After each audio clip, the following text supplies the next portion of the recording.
Bonsoir, mon invité est Stéphane Dujarric, le porte-parole du secrétaire général de l'ONU, Antonio Guterres. Stéphane, en quoi l'Assemblée générale des Nations Unies 2025 est-elle aujourd'hui la plus explosive, d'après ce qu'on peut voir, de toutes les assemblées générales de ces dernières années? Et on vient de le voir encore avec récemment les dernières attaques israéliennes sur les représentants du Hamas à Doha. Est-ce que tout ça ne vous inspire pas quand même certaines inquiétudes? Christian, tout d'abord, merci à vous de m'accueillir encore une fois chez I24. C'est un plaisir d'être avec vous chaque année au mois de septembre, justement avant l'Assemblée générale. Alors, est-ce qu'elle sera la plus explosive? On ne sait pas. Ce qu'on sait, par contre, c'est que nous vivons dans un monde et un moment dans l'histoire où les tensions entre les grandes puissances n'ont jamais été plus fortes et plus marquées depuis la création des Nations Unies. Nous savons qu'il y a énormément de conflits à travers le monde. Et donc nous espérons que pendant cette Assemblée générale, les chefs d'État, les chefs du gouvernement, les chefs de délégation viendront avec un message de paix et un message pour réaffirmer leur croyance dans les idéaux des Nations Unies, pour révaloriser le système multilatéral que nous avons. Car aujourd'hui, nous vivons dans un monde multipolaire. Nous ne vivons pas dans un monde bipolaire où il y a les États-Unis et l'Union soviétique, ou cette période où il y avait une hégémonie, je dirais, américaine dans les années 90. Il y a différents pôles de puissance à travers le monde, mais un monde multipolaire doit être ancré dans le multilatéralisme, parce que le multilatéralisme fonctionne, mais les États membres doivent dédoubler leurs efforts pour renforcer ce multilatéralisme. Alors, une fois de plus, le conflit israélo-palestinien, je ne vous apprends rien, enflamme la planète. Que peut-on penser de l'initiative franco-saoudienne qui opte pour la solution à deux États, réfutée par Israël et les États-Unis? Et on sait qu'aujourd'hui, il y a 147 États qui sont en faveur d'un État palestinien. Le secrétaire général, Antonio Guterres, soutient avec force l'initiative mise en avant par la France, par l'Arabie saoudite, pour remettre en avant la solution à deux États. Alors, bien sûr, nous sommes aujourd'hui dans la réalité très éloignée de cette solution à deux États, mais elle ne doit pas mourir, ne doit pas être encore une autre victime du conflit israélo-palestinien. Car quelle est l'autre solution? Nous ne pouvons pas imaginer une solution à un État où un peuple domine l'autre. Ce n'est pas réaliste. Donc il faut que la communauté internationale remette en avant justement cette solution à deux États, même si les espoirs de la voir naître sont encore bien lointains. Il y a hélas, comme vous le savez, Stéphane, dans tout conflit des victimes collatérales, des victimes innocentes. Certains accusent Israël de génocide, mais que dire du Hamas, qui a tout déclenché, qui a massacré des Israéliens et pris en otage une grande partie de sa population gazaoui? Écoutez, il y a énormément de victimes depuis les attaques terroristes du Hamas contre Israël le 7 octobre. Il y a les otages qui restent enfermés dans les tunnels sous Gaza. Il y a les dizaines de milliers de Palestiniens civils qui ont été tués pendant ce conflit, y compris, d'après les dernières estimations, presque 20 000 enfants depuis le 7 octobre. Et l'autre victime de ce conflit, je dirais, c'est un peu la compassion et l'humanité. Le secrétaire général continue à pousser pour un cessez-le-feu immédiat, pour la libération sans condition des otages israéliens et d'autres nationalités qui restent prisonniers de Gaza et d'autres groupes armés palestiniens, et surtout pour nous, l'ouverture de Gaza à l'aide humanitaire. Les Nations Unies, à travers nos agences humanitaires, sont très présentes à Gaza, travaillent dans un espace qui est plus en plus limité par les autorités palestiniennes, mais nous restons sur le terrain à grand risque. Il y a énormément de nos collègues des Nations Unies qui ont été tués pendant ce conflit depuis le 7 octobre. Mais il faut que la communauté internationale parle d'une voix pour pousser les partis, pour pousser le Hamas, pour pousser Israël, les dirigeants du Hamas, les dirigeants israéliens, à trouver le courage politique pour accepter un cessez-le-feu et nous remettre sur une route qui redonnera un tout petit peu d'espoir aux civils en Israël et en Palestine.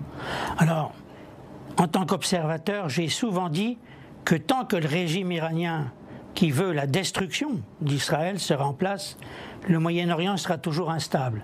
Est-ce que vous êtes d'accord avec mon analyse?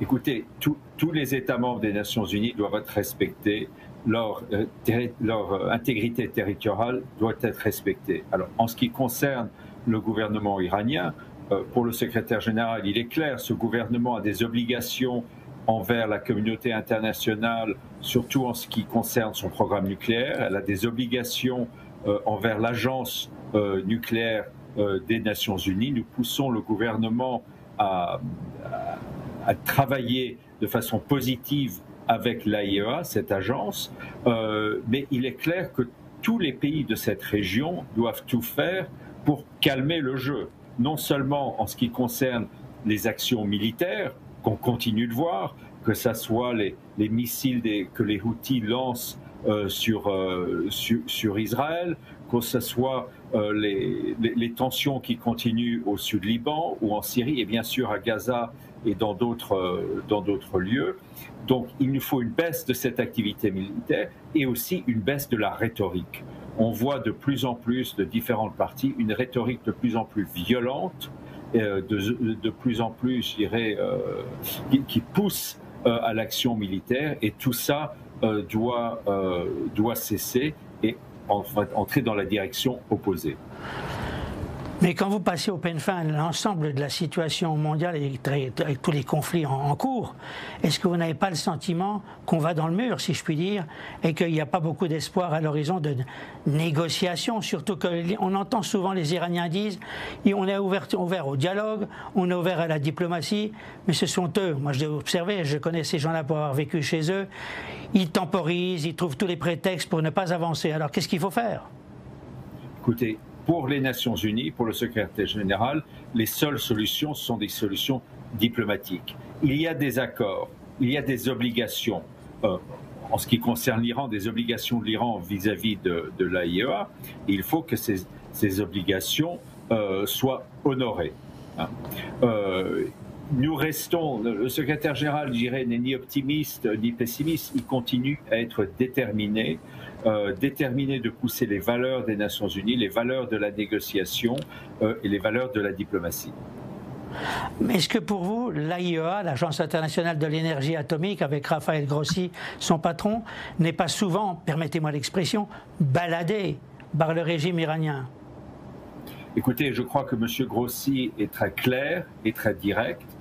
L'AIEA n'est qu'une partie, je dirais, de l'échafaudage, excusez-moi, de l'échafaudage qui existe dans le système des Nations Unies, cet échafaudage de droit international, de traités, que tous les membres des Nations Unies ont accepté. Alors, ce qui est vrai, c'est qu'on voit de plus en plus, et de différentes parties du monde, des pays qui sont prêts à piétiner leurs obligations, qui sont prêts à piétiner les droits de l'homme, ces droits de l'homme qu'eux-mêmes ont promis de protéger quand ils ont rejoint les Nations Unies. Il faut qu'on revienne à un état de droit.